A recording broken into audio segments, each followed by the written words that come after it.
अस्सलाम वालेकुम dear student, आज हम डिस्कस करेंगे कि केएमयू का जो एग्ज़ाम अभी आने वाला है ओएसपी एग्ज़ाम बीएस पैरामेडिक्स का, तो वो केएमयू कैसे कंडक्ट करेगा। ठीक है, तो बहुत से स्टूडेंट्स अभी डर रहे हैं, कंफ्यूज्ड है कि ये ओएसपी क्या चीज़ होती है और ओएसपी का एग्ज़ाम हमसे कैसे लिया जाएगा। तो डरने की बिल्कुल भी ज़रूरत नहीं है। ओएसपी एग्ज़ाम एक बहुत ही रिलैक्स एग्ज़ाम होता है। अगर आप लोगों को आता है, सब कुछ पढ़ा है, सब कुछ किया है, सब कुछ, तो आप लोग ओएसपी का एग्ज़ाम बहुत इजीली क्लियर कर पाएंगे। सॉरी, मैंने डीपीटी और जो नर्सिंग का ओएसपी एग्ज़ाम हुआ था तो उसके लिए मैंने ये लेक्चर अपलोड नहीं किया था कि नर्सिंग और डीपीटी का जो ओएसपी एग्ज़ाम है वो कैसे कंडक्ट होगा, क्योंकि मेरी तबीयत थोड़ी ख़राब थी। लेकिन बीएस वालों के लिए जो केएमयू अभी ओएसपी एग्ज़ाम लेंगे तो उसका मैं आप लोगों को तरीका बताऊंगा कि केएमयू बेसिकली जो एग्ज़ामिनर आएंगे जो आपसे ओएसपी एग्ज़ाम कंडक्ट करेंगे तो वो कैसे करेंगे। तो बाकी सारी चीज़ें ओएसपी से रिलेटेड कि ओएसपी होती क्या है और ओएसपी में क्या क्या चीज़ें होती हैं, तो वो हम इंशाल्लाह ओएसपी पे अलग से लेक्चर लेंगे। फ़ौरन आओ, क्योंकि आप लोग का परसों जो है वो ओएसपी एग्ज़ाम है, तो आप लोगों को पता होना चाहिए कि ओएसपी एग्ज़ाम कंडक्ट कैसे किया जाएगा। तो कुछ बातें जो ओएसपी से रिलेटेड आप लोगों को पता होनी चाहिए वो ये है कि आप लोग के जो 30 मार्क्स होंगे वो इंटरनल होंगे और 70 मार्क्स एक्सटर्नल होंगे, जैसे कि बाकी पेपर के होते हैं जो आप लोगों के थ्योरेटिकल पेपर होते हैं। ठीक है, इसके अलावा आप लोग का जो नोटबुक है जिसमें आप लोगों ने वो ओएसपीज़ जो है वो लिखे हुए हैं, ड्रॉ किए हुए हैं, डायग्राम्स लेबल किए हुए हैं, सारा कुछ वो आप लोगों के पास नोटबुक होना चाहिए। नोटबुक के अलावा नोटबुक के बग़ैर आप लोगों का जो ओएसपी एग्ज़ाम है उसमें नंबर जो है वो इंक्लूड किए जाएंगे और उसमें नंबर काटे भी जाएंगे। और तीसरी जो मोस्ट इम्पॉर्टेंट बात है वो ये है कि जो कंपार्ट स्टूडेंट है, जो डिमोटेड स्टूडेंट है, अगर वो सिर्फ एक पेपर में कंपार्ट आया है, दूसरे पेपर में मतलब टोटली डिमोट नहीं है, तो वो लोग ओएसपी एग्ज़ाम नहीं देंगे। फॉर एग्ज़ाम्पल कोई एक स्टूडेंट है, उसको उसकी जो फिजियोलॉजी पेपर है वो फेल है, लेकिन बाकी सारा पेपर वो पास है, वो प्रमोट कर चुका है नेक्स्ट सेमेस्टर में, तो वो ओएसपी एग्ज़ाम नहीं देगा फिजियोलॉजी पेपर का। लेकिन अगर कोई ऐसा स्टूडेंट है जो कि टोटली ही डिमोट है, 4 पेपर आए हैं, 5 पेपर आए हैं और वो रिअपेयर हो चुका है इसी बैच के साथ, तो वो अपना ओएसपी एग्ज़ाम जो है वो सारा का सारा जैसे कि फ्रेश स्टूडेंट पे अप्लाई है तो वो उनके साथ देगा। तो टाइम नहीं ज़ाया करते, बस हम समझते हैं कि ओएसपी एग्ज़ाम जो है वो केएमयू कंडक्ट कैसे करेगा। तो ओएसपी एग्ज़ाम को कंडक्ट करने के लिए कुछ स्टेशन बनाए जाते हैं और उन स्टेशन में स्टूडेंट से ओएसपी का जो एग्ज़ाम है वो कंडक्ट किया जाता है। आप लोगों के जो बीएस पैरामेडिक्स का एग्ज़ाम होगा उसमें टोटल 12 स्टेशन होंगे, 12 स्टेशन बनेंगे और हर एक स्टेशन में आप लोगों से डिफरेंट टाइप्स के क्वेश्चन पूछे जाएंगे। डिफरेंट टाइप्स के क्वेश्चन जो है वो आप लोग आंसर करिए जाएंगे। ठीक है, तो 12 स्टेशन कैसे होंगे कि ये 4 बेसिक स्टेशन होते हैं, 4 बेसिक स्टेशन होंगे। फर्स्ट स्टैटिक स्टेशन या non observe station, static station या नॉन ऑब्जर्व स्टेशन होता है। दूसरा जो होता है that is observe station, that is observe station. For example ये वाला हुआ फर्स्ट स्टेशन, ये first station. Second observe station, ये सेकंड स्टेशन हो गया। Third rest station, rest station हो गया। फोर्थ जो होगा वो होगा इंटरैक्टिव स्टेशन। ठीक है, तो ये 4 किस्म के स्टेशन पाए जाएंगे। टोटल होंगे 12। टोटल कितने होंगे? टोटल होंगे 12। ये 4 बेसिक होंगे। ठीक है, अब जो स्टैटिक स्टेशन होता है या नॉन ऑब्जर्व स्टेशन होता है, जैसे ही स्टूडेंट आ जाता है ये स्टेशन बना हुआ होगा, ये स्टेशन हर एक इंस्टीट्यूट के अंदर बना हुआ होगा। ठीक है, इसी तरह फर्स्ट स्टेशन में स्टैटिक, सेकंड में ऑब्जर्व, थर्ड, फोर्थ। फिफ्थ जो होगा, जो फिफ्थ स्टेशन होगा, जो फिफ्थ स्टेशन होगा that is again static station, that is again static station. और फिर छठा जो होगा वो अगेन ऑब्जर्व, फिर 7वां जो होगा अगेन रेस्ट स्टेशन और 8वां जो होगा वो फिर अगेन इंटरैक्टिव स्टेशन। इसी तरह 9वां जो होगा that is again static station, 10वां ऑब्जर्व, 11वां rest station and 12th interactive station. तो इस तरह के 12 स्टेशन हर एक इंस्टीट्यूट में ओएसपी एग्ज़ाम के लिए बनाए जाएंगे। अब इन स्टेशन में डिफरेंट टाइप्स के आप लोगों से क्वेश्चन किए जाएंगे, आप लोगों ने कुछ परफॉर्म करना होगा, क्योंकि ये OSP is objective structure practical examination. आप लोगों को प्रैक्टिकली ये लोग ऑब्जर्व करेंगे। ठीक है, ये क्या करेंगे? आप लोगों को प्रैक्टिकली ऑब्जर्व करेंगे कि ये प्रैक्टिकली इम्प्लीमेंट कर सकता है किसी प्रोसीजर को, किसी टेक्निक को या नहीं। ठीक है। तो स्टैटिक स्टेशन में क्या किया जाएगा कि कोई भी स्टूडेंट आया, फॉर एग्जांपल मैं स्टूडेंट हूँ तो मैं एंटर हुआ, यहाँ पे एग्जामिनर साहब बैठे हैं तो ये उन स्टेशन पे बैठे होंगे आप लोगों के इंटरनल एंड एक्सटर्नल एग्जामिनर, ठीक है। अब स्टैटिक स्टेशन में स्टूडेंट्स क्या करेंगे कि यहाँ पे एक स्टैटिक स्टेशन में क्वेश्चन पेपर रखा होगा। स्टैटिक स्टेशन में हर एक स्टूडेंट के लिए एक क्वेश्चन पेपर रखा होगा, और स्टैटिक स्टेशन या नॉन ऑब्जर्व स्टेशन में एग्जामिनर आप लोगों को ऑब्जर्व नहीं करेगा, ठीक है। अब यहाँ पे ये स्टैटिक स्टेशन बना हुआ है, मैं आया, मैं बैठ गया। अब ये जो स्टैटिक स्टेशन है ये नॉन ऑब्जर्व स्टेशन है, यहाँ पे मेरे लिए एक क्वेश्चन पेपर रखा होगा, और उस क्वेश्चन पेपर में कुछ क्वेश्चन होंगे। उस क्वेश्चन पेपर में क्या होंगे, कुछ क्वेश्चन होंगे, वहाँ पे मुझसे पूछे जा सकते हैं डिफरेंट टाइप के क्वेश्चन, ठीक है। थ्योरेटिकल बेस्ड क्वेश्चन होंगे। नॉन ऑब्जर्व स्टेशन में क्या होंगे, थ्योरेटिकल बेस्ड क्वेश्चन होंगे। अब फॉर एग्जांपल यहाँ पे बायोकेमिस्ट्री का एक क्वेश्चन मैंने लिखा है, आइडेंटिफाई द गिवन इंस्ट्रूमेंट, ठीक है। ऑब्जर्व स्टेशन में का जो क्वेश्चन पेपर होगा जो आप लोगों ने ऑब्जर्व स्टेशन में बैठ के हल करना होगा, दैट इज़ थ्योरेटिकल बेस्ड, ठीक है।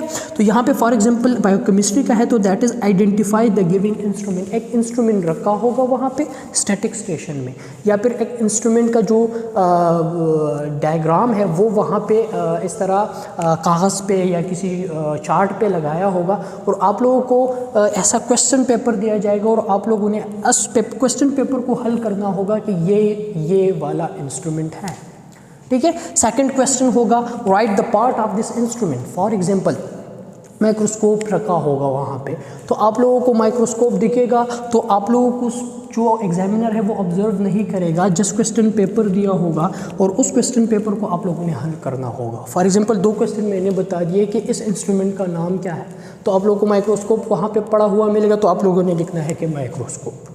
सेकंड, इसके पार्ट कौन से हैं, तो आप लोगों को पार्ट का पता होना चाहिए कि ये पार्ट है, ये पार्ट है, ये पार्ट है, हैंड है और ये है, ठीक है। तो ये हो गया non observe station. Non observe station में एग्जामिनर आप लोगों को ऑब्जर्व नहीं करेगा, जिस क्वेश्चन पेपर रखा होगा और उस क्वेश्चन पेपर को आप लोगों ने हल करना होगा, ठीक है। सेकंड आता है ऑब्जर्व स्टेशन। अब आप लोग जैसे ही स्टैटिक स्टेशन से उठेंगे आप जाएंगे ऑब्जर्व स्टेशन में। अब कहाँ जाएंगे, ऑब्जर्व स्टेशन में।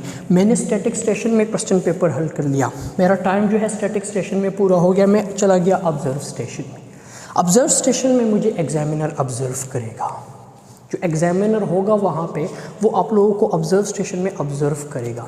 अब यहाँ पे जो ऑब्जर्व स्टेशन है वहाँ पे क्या होगा, वहाँ पे एक अगेन क्वेश्चन होगा। क्वेश्चन क्या होगा, फॉर एग्जांपल बायोकेमिस्ट्री का है, determine the pH of the given fluid using digital pH meter. PH meter के ज़रिए आप लोग क्या करें, पीएच मालूम करें, ठीक है। आप लोग क्या करें, पीएच मालूम करें। तो आप लोगों को वहाँ पे ऑब्जर्व किया जाएगा कि पीएच को मालूम करने के लिए जो प्रोटोकॉल यूज़ होते हैं, जो टेक्निक इस्तेमाल होता है, तो आप लोग स्टेप बाय स्टेप करते हैं कि नहीं करते, वैसे करते हैं कि नहीं करते। तो अगर कोई स्टूडेंट प्रॉपर प्रोटोकॉल के साथ, करेक्ट टेक्निक के साथ उस पीएच को मालूम करता है पीएच मीटर के ज़रिए, तो आप लोगों को फुल मार्क्स दिए जाएंगे। अगर कोई ऐसा स्टूडेंट है, फॉर एग्जांपल ग्लव्स पहनने होंगे, फर्स्ट जैसे ही आएंगे तो आप लोगों ने ग्लव्स पहनने होंगे, कोट पहनना होगा।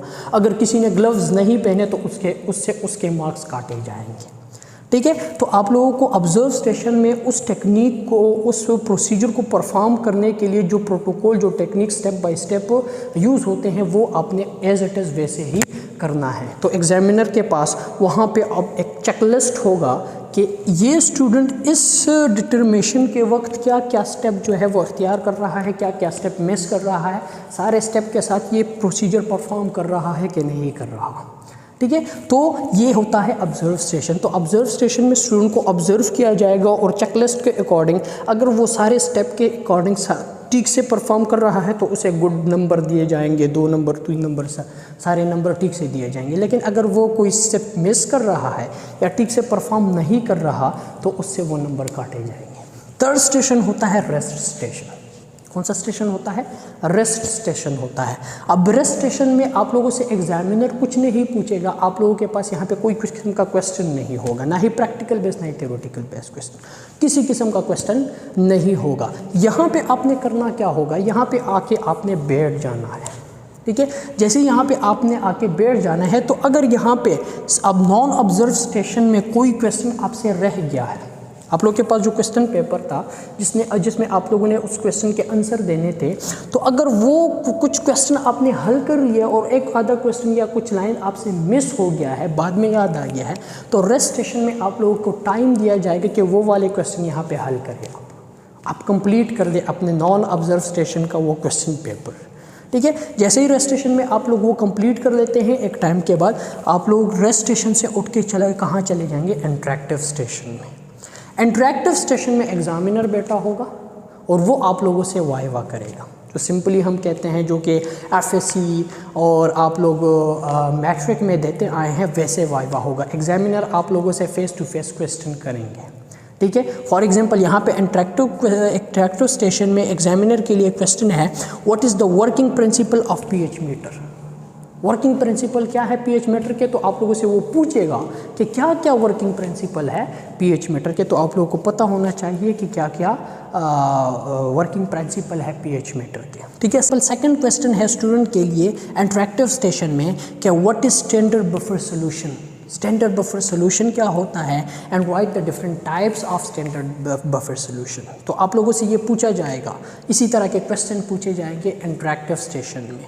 तो ये 4 किस्म के स्टेशन अगेन रिपीट होंगे, ये 4 किस्म के स्टेशन अगेन रिपीट होंगे। फिर से स्टैटिक स्टेशन आएगा, फिर से स्टैटिक स्टेशन में आप लोग जाएंगे और स्टैटिक स्टेशन में अगेन थ्योरेटिकल टाइप के क्वेश्चन होंगे, आप लोगों ने वो हल करने होंगे। फिर ऑब्जर्व स्टेशन आएंगे, उसमें कुछ अलग किस्म का प्रैक्टिकली परफॉर्म करने के लिए कोई क्वेश्चन होगा।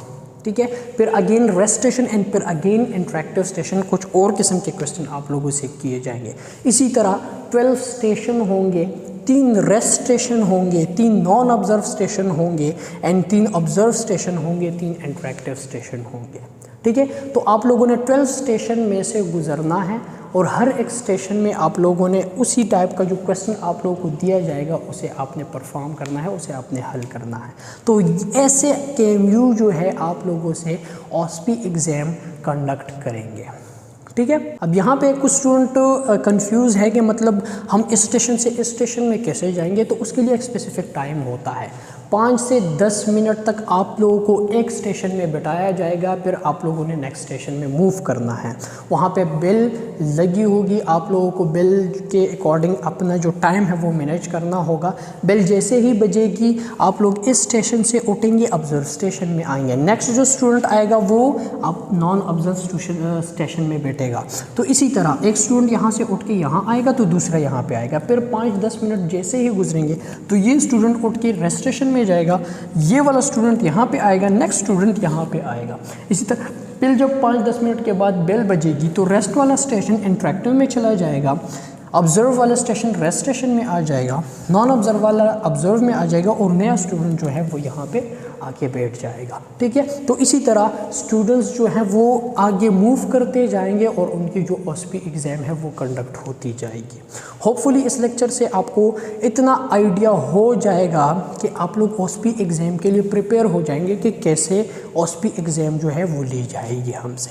अगर OSPI रिलेटेड कोई भी क्वेश्चन है फिजियोलॉजी में, एनाटॉमी में या बायोकेमिस्ट्री में तो आप लोग मुझसे पूछ सकते हैं। Thank you so much.